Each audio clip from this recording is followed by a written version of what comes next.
जय जय श्री सीताराम। आज का विषय है कि भगवान के श्री चरण कमलों में और भगवान के नाम में कितना प्रेम होना चाहिए।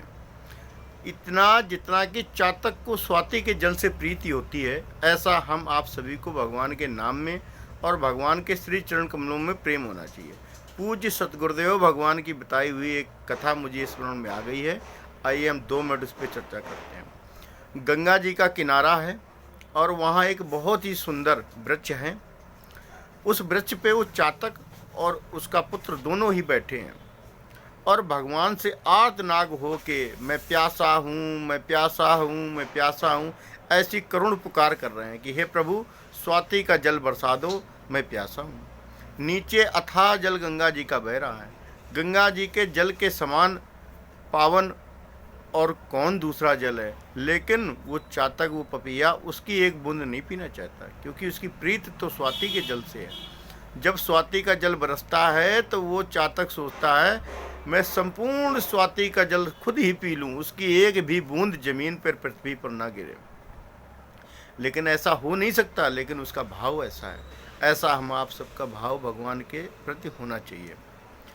तो वो ऐसे करुण पुकार कर ही रहा था, तब तक एक कोल भील ने निशाना तक के बाण मारा और वो चातक के लगा। घायल अवस्था में गंगा जी के जल में गिरने वाला था। तब तक अपने पुत्र से कहता है कि हे पुत्र, अब मैं मर रहा हूँ, मेरा श्राद्ध तर्पण वगैरह सब करना तो स्वाति के जल से ही करना, ना कि गंगा जी के किनारे मुझे करके गंगा जी के जल से कर दो।